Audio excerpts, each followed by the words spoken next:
Hello and welcome to the 97th episode of Rambling Weekly. How you doing? Hope you're doing well. Apologies for not getting an episode out last week. I actually had intentions of trying to do it, and then things kind of caught up to me, and then throughout the week I was actually fairly busy with stuff, so I unfortunately did not get to make that happen, so we get to have this one here. Whew. So some things that have been going on, I guess. I did another session for the Dragonbane game, the old school style D&D game and whatnot, and threw the party for a bit of a loop because I introduced some frogmen that are kind of hive-mindish with some sort of fungus, and the fungus is pretty gross. So immediately they're like, ew. They're called dead man fingers, is kind of like the colloquial way of titling them. They're pretty gnarly looking. Anyways, and they have them sprouted on their heads like little crowns. But where I'm going at with this is that they basically were a group of the frogmen came upon them as they were camping for the night, and it was a little bit outnumbered. It was 6 frogmen versus the group at the time, which was only 4, but I think that they would have been able to beat them pretty easily. But they, instead of trying to fight them, they tried to engage them and realized that they are effectively stupid. So it was kind of fun because it wasn't something that I had really thought about too much, but they're like, because only one person caught that they were around, and so she was like, "Hi," and the one leader basically just engaged in one-worded questions, going like, "Giants, friends." And then they became friends, and now they're being led to somewhere in the middle of the night. But it was kind of fun because once they got over the screwy little language barrier, and the frog folk believed them to be friends, they just kind of a cacophony of friends.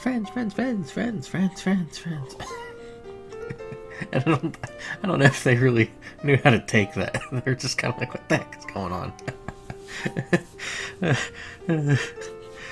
They're frogmen. They're simple folk. I don't know. It was a nice little way to be like, okay, let's kind of put it on its head a little bit, because I don't know. It feels, at least like with sci-fi and stuff, when you get into the hive mind stuff, generally they're very calculated. I know Voyager kind of defanged the Borg there in Star Trek a bit, but I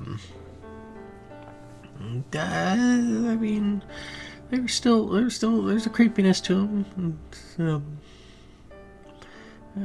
Yeah, a ruthlessness. Here it's a lot less so.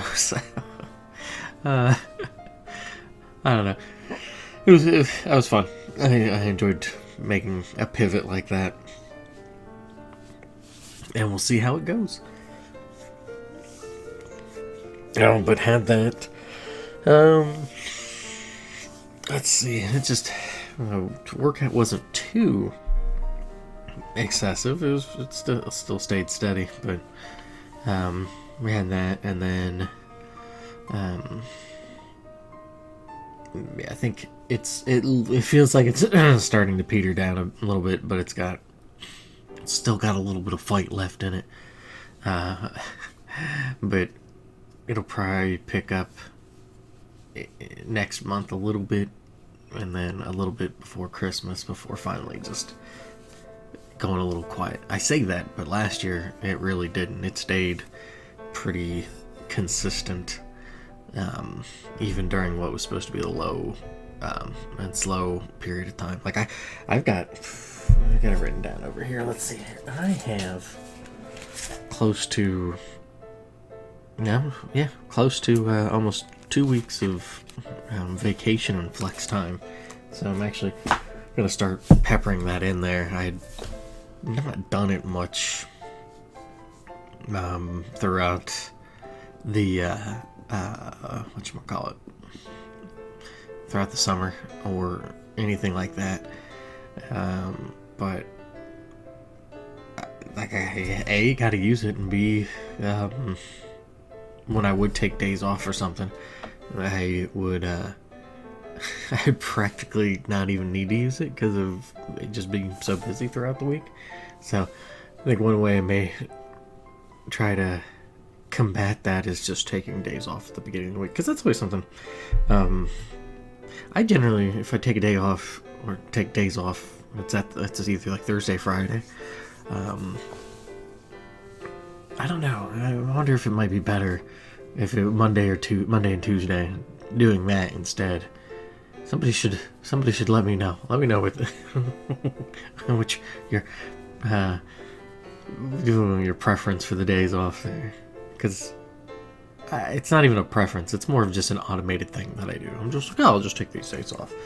But I think I'd probably lean more towards taking a Monday, Tuesday off. That should probably be what I start doing. Because, I don't know, because it makes the following week shorter.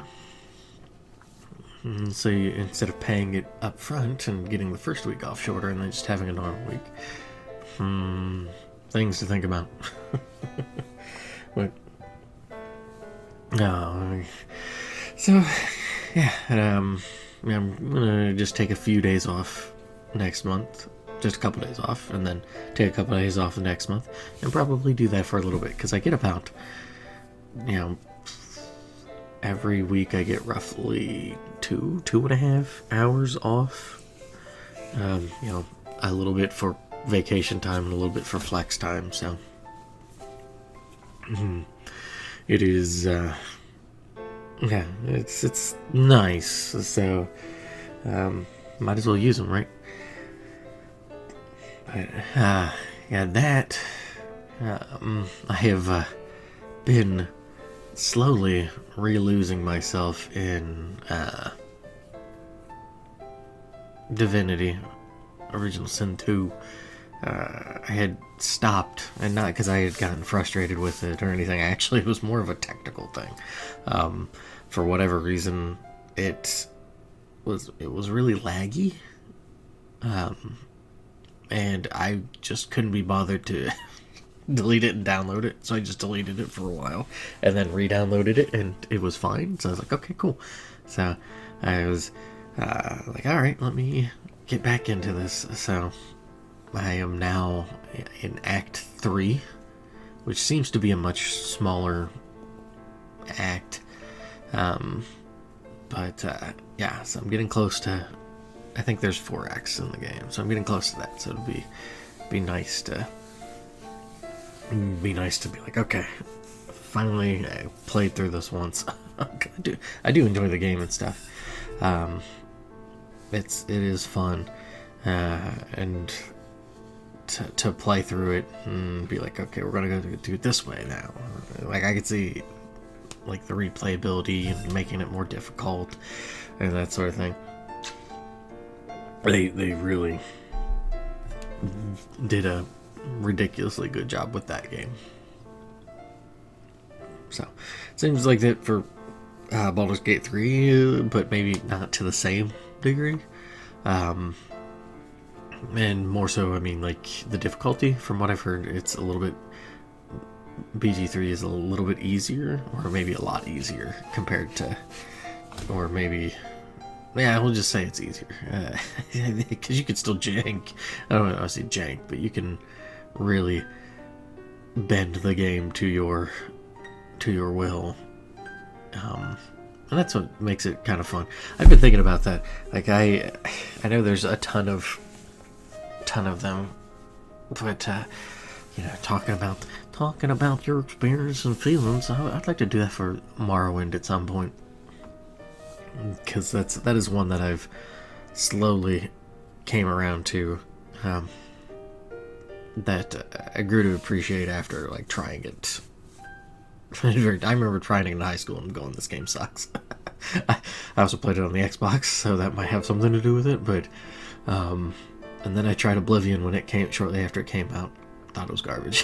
So, and truth be told, I haven't really played more than probably about 2.5 hours of Oblivion ever, and I don't really like it. So, Skyrim I've played a little bit more, but I don't care for it either. So, I do like Enderal though. Enderal's enjoyable, but yeah. So I've been playing a bit of that. That's been fun. David's going to be mad at me, but I actually I actually broke character and bought Sparking Zero. Sorry, David. But I enjoy that. That is a very fun game. I probably need a different controller though, because it feels like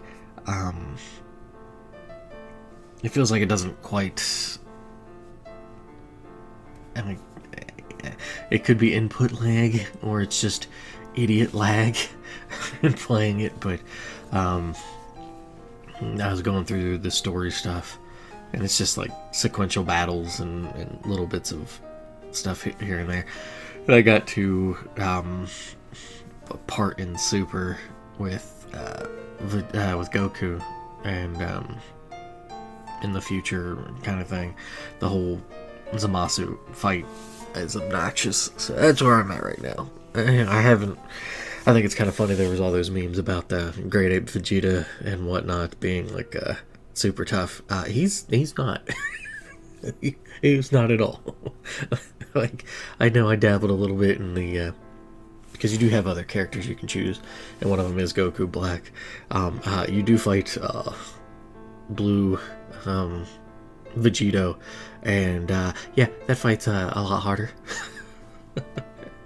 That fight beats my ass. Mind you, I haven't tried it in about a week, so it was it is not the part of it's also because I'm not too well versed with like Tenkaichi-esque gameplay and stuff, so it's still getting used to playing and whatnot. But I'm enjoying it. It is a fun game, and it's I don't have anything else. It's a fun game. It's enjoyable. I like it. I'm glad that they have gone back to it, because I do remember people really enjoying Tenkaichi and stuff. That was a part-time where I was really drifting away from playing stuff because I was trying to finish up school and everything. So I'm like, okay, that's cool. I only have time for the rhythm games. Boop, boop, boop, boop, boop, boop.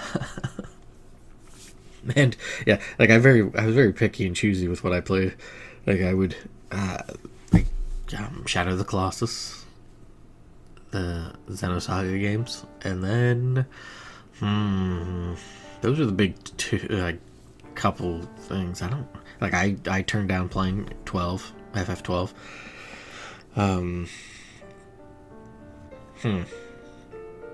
And a bunch of, I didn't even really play Smash Brothers that much. I played a little bit and then I stopped playing it because at that point everybody had already knew how to like wave dash and stuff, and I was like, I'm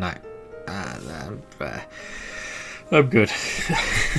Like, maybe if it was on the ground floor I'd try it, but that it didn't help that I would pick Roy, and Roy has gotten a lot better, but he was not that great in the olden days. So, but yeah, it's a fun game. I'm enjoying Sparking Zero. So, but that it. So, I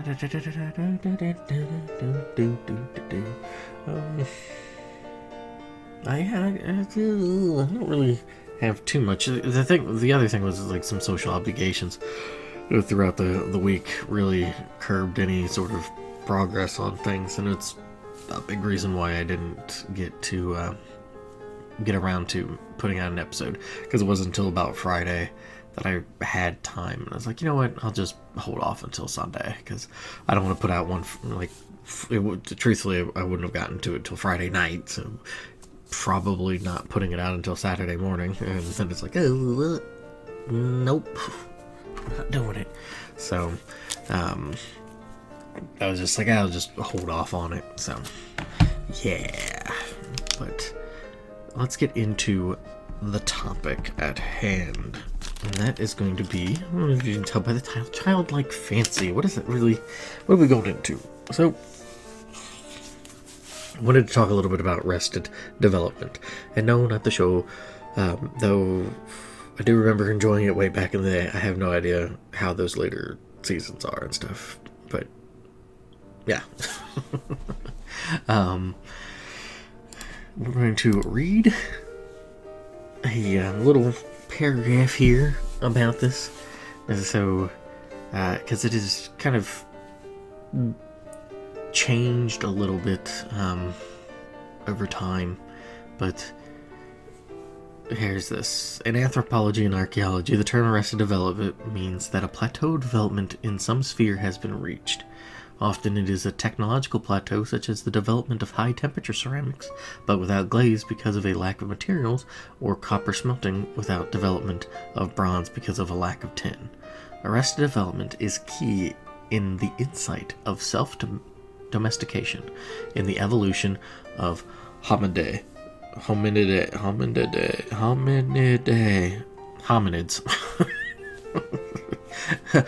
Which I know is probably not the same word, but that's where I'm going. A plethora of hominids, where it involves being in an environment that favors reduction in aggression, including interspecific and intraspecific antagonism for survival, in favor of attitudes that favor living together in a group, social behavior, traits that favor the group as a whole to come to the front stage, elimination of bullies, individuals with antisocial personality disorders. So,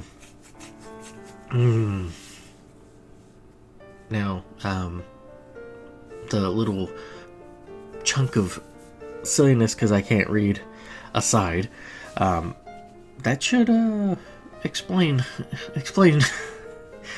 where we're sitting at here. We're sitting at an arrested, developed society.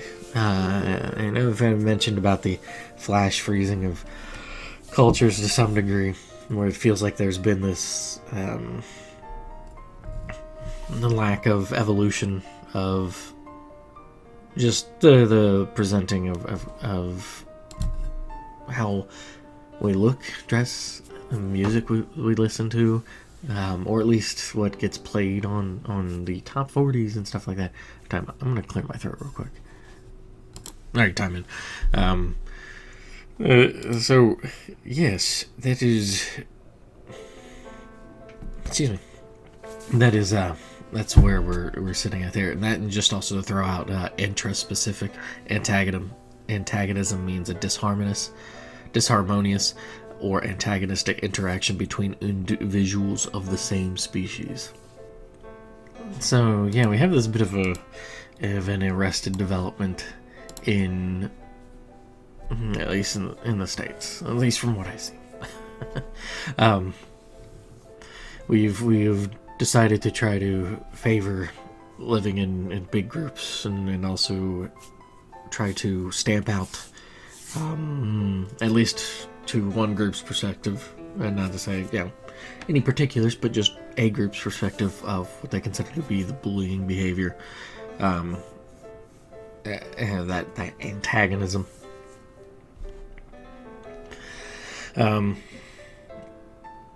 Now, for a long time, that arrested development. What is going on? I'm dying. Time out. Gracious. All right. For a while, that the Arrested Development meant sort of like the stunted growth, right? And that's kind of where I'm going more so with this. However, you can see how it might interlace with one another, because even with that flash freezing, it is not permanent, right? We have like whenever anybody talks about like evolution or progress for something, it's always considered. Well, I guess you shouldn't say always.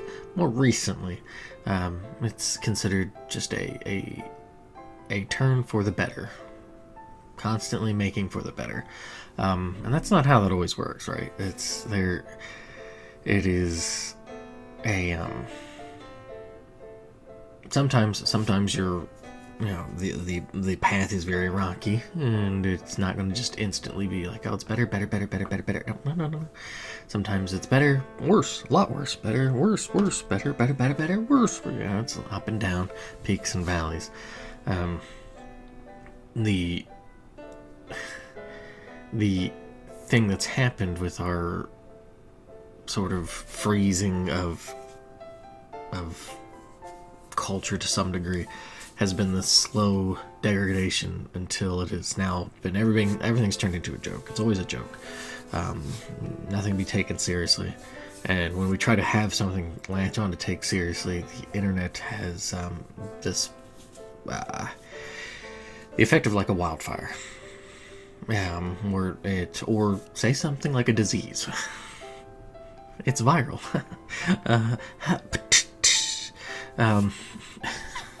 That's terrible. The rim shot.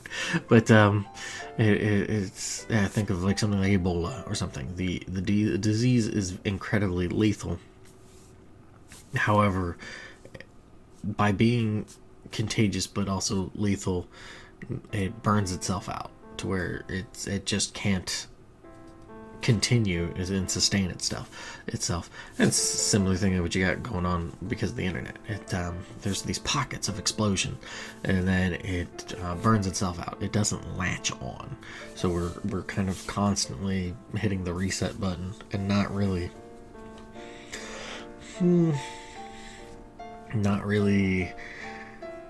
getting anywhere. Just kind of bouncing in a box. These are all different ideas I've been thinking about with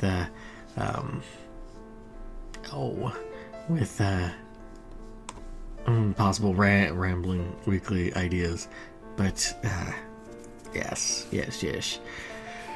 So anyways, the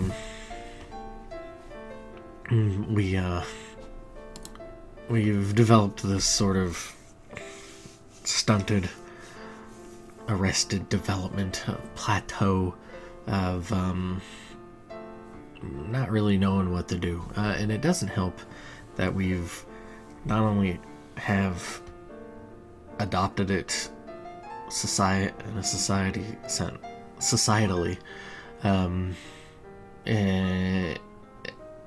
just a wide brushstroke of us, culturally.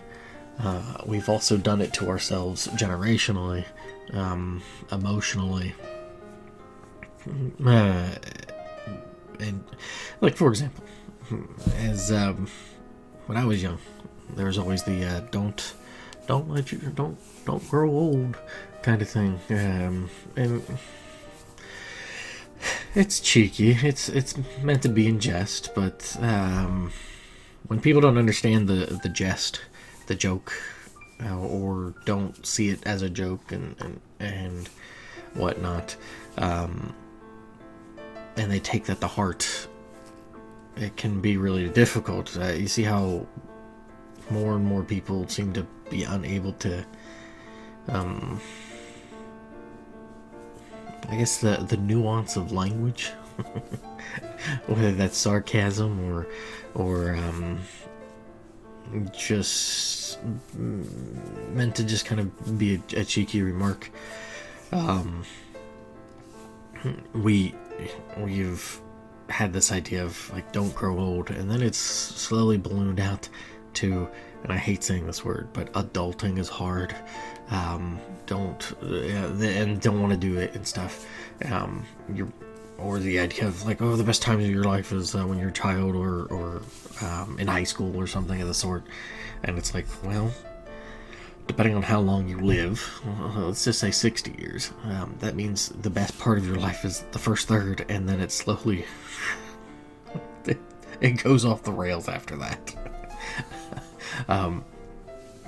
You have all those ideas there, and then you present those ideas to people growing up. Why would they want to grow up? Like, they don't have an interest in doing so. They want to stay. They themselves have put the shackles on to, quote unquote, arrest their development, and be willing to just kind of sit there and not. I mean, you see people doing this. You see people just, quote unquote, checking out of society, where they're just like, I don't want to be a part of it. Because they consider it too much. They consider it to be too much of a hassle. They consider it's not worth it. And worth is a personal values thing, right? Because you can, for me, I've self-published those 2 books. And just writing in general, the thing that reading, the thing that people seem to not really care so much about as much, at least in the sense of long books and stuff like that.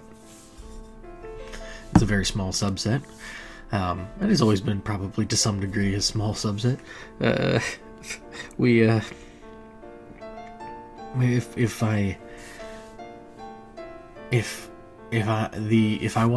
I didn't want to do it, or if I wanted to do it strictly for just a monetary sense or whatnot, obviously I'd be failing that.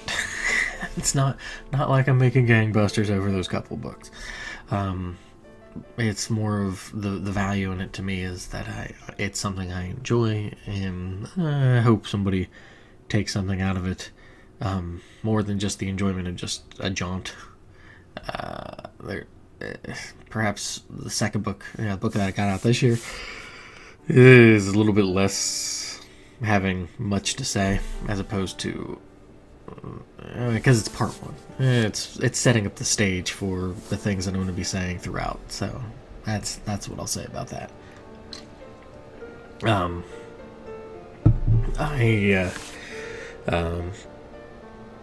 But like, I've chosen that is a value to me. It's something I want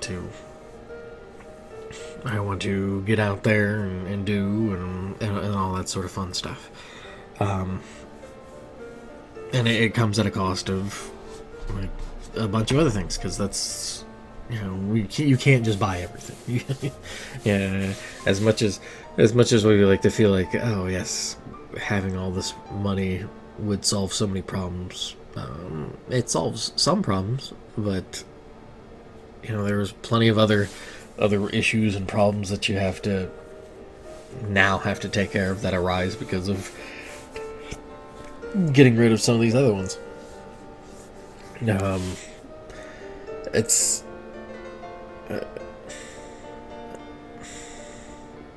It is no surprise to me that more and more people have decided to check out and whatnot, because you have a message of being an adult's rough, it's not fun, blah blah blah blah blah, coupled with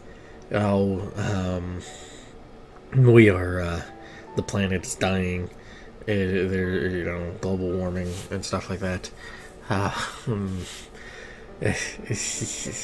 Just to name a couple. Like, you present those messages to people, and while there may be some who are like, okay, I will defiantly go against that, I will be stubborn and try to break against I will break the waves, or the waves will break against me attitude. A lot of people are just like, okay, I'm just gonna go with it. Like, fine. Okay, if it's all this bad, horrible thing, I'm just gonna I'm gonna close the walls around me, and my world will recede, and it will become smaller, smaller, smaller, and that'll be it. It is, it is an unfortunate thing, but that's kind of that's what I've seen been going on.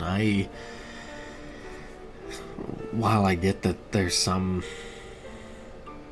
aspects and parts of it that are not fun, there's plenty of other aspects of it that are fun, that don't ever really, I don't know if I'd say considered, or it's easy to latch on to the difficult things. So even if they are getting talked about, sometimes you got to talk about them a lot more to try to balance out the few bad things that get mentioned.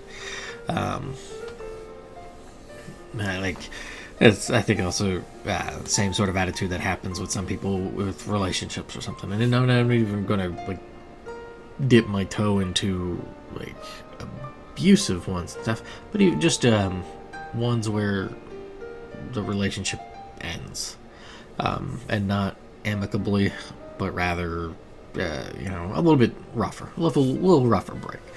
For some people, that breaks them to the point where they're just like, I don't want to date anybody ever again, or it's the same sort of attitude. They had the one bad thing, and then, or there could be a subsequent series of that, and then just consider, I'm not doing it. It's bad. No. And to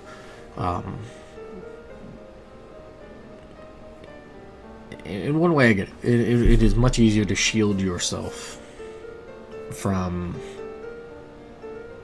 any sort of vulnerability by just closing off those gates. It presents challenges and problems in its own way, but I don't know. I think it is easier to. It may just be less may, and is probably more so just from my vantage point. It's easier to pick the life of like solitary lifestyle, to pick that over trying to do things with others, like have a relationship with others and stuff like that. I think the difficulty for solitary becomes much more pronounced as you get older. There's a lot more difficulties with certain things, and then you see the treatment of or the negligence, not necessarily willful negligence, but just sort of the blind eye kind of negligence to individuals and stuff when it gets to that point. It's a bit of a sad thing, because you see just there's that cloistering, and it is certainly something. But where I'm getting at with all that, it is not any surprise to me that there is such a arrested development amongst people. There is just this, I'm just going to pick the neat lifestyle. I don't even remember what that even means, other than like no work, no nothing, just lay about, play video games all day, no waging, no work. But picking that kind of lifestyle, or not having a just the complete, similarly reflecting like the societal's flash freezing, and slow degradation. Same sort of thing, is that it is very much the you're not you are not moving about, so you're going to be gathering a lot of moss. Um, as opposed to being the Rolling Stone that doesn't gather moss. You've decided that to not necessarily adapt. I think that's a better way to say it instead of like progress. There's a lack of adapt and like an adaptation to things, and I think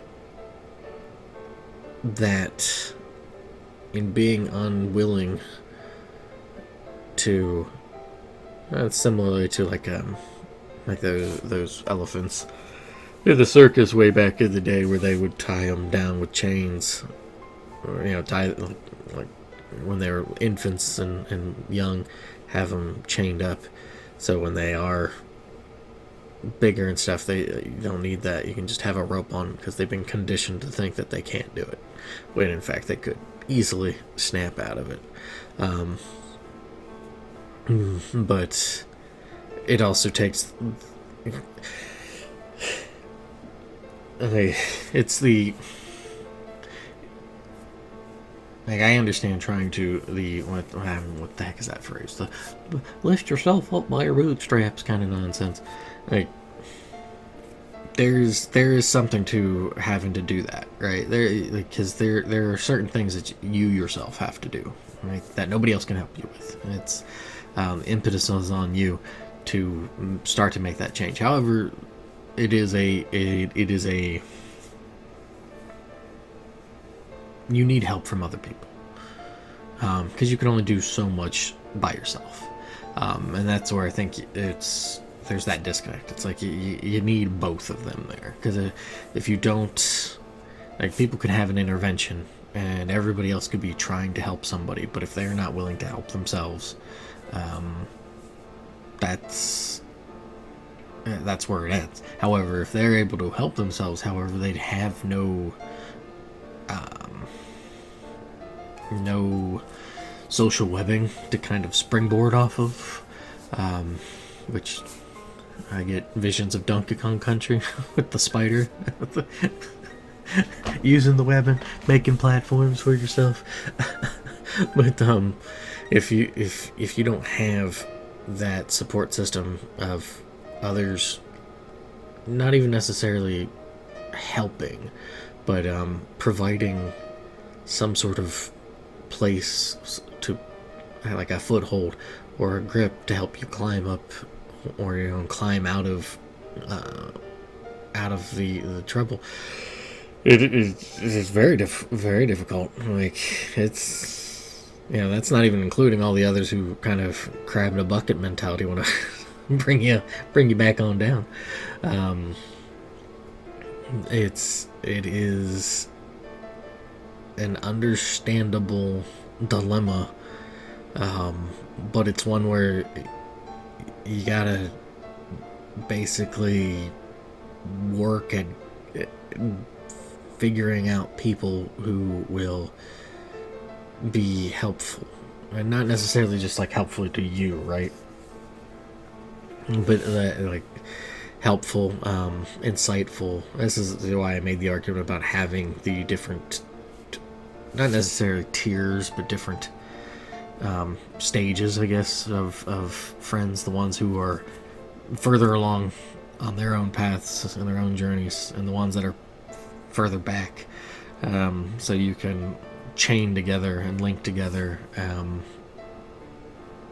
just a better understanding of your own situation as well as your own projections onto others, and because I think that's part of the disconnect as well, as we don't have a lot of consideration for that sort of thing, or a lot of interest in hearing about other people's advice, or at least how they are. We all we've got this hyper individualistic attitude of we're doing what we're doing, and since we're the ones that are experiencing our own life, we know best. And sometimes I don't think we know best.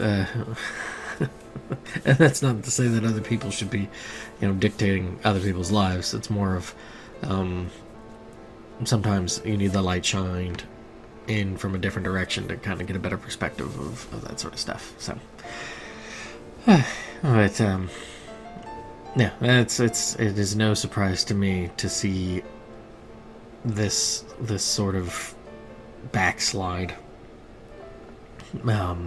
from large swaths of people, and there's not really a good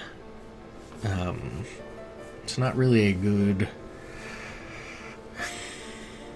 counter that's been provided, and I think it's because of how the internet has developed our senses of things and burns out the idea and the novelty of something before it really gets a chance to latch on. So it's kind of, it really needs to be made on a much more personal level, and just like less. It's not. It doesn't have to be online, but it's definitely got to be in person, kind of thing. Like, you can certainly have the two, but I think that's where that's where the gas is to really start the fire. So, at least that's what I believe and think. Hence the rambling. Anyways, that is what I got for you today. So, yeah, gracious. Whew. The outro tune is going to be "Get in the Wild." This is on the Vocal 3 album. At least this is what I got it from Vocal 3 album. It is from Sengoku Sorcerion. So, yeah, it's a good tune. Very, very, I don't know. It's a good tune. So, that is all I got. So thanks for listening. Enjoy your day, weekday, weekend, weeknight, and everything in between. Fingers crossed, I should have 98 next week. It'll be a little bit less busy socially, so I should be able to get everything prepped and ready to go for that. So, thanks once again, and toodles.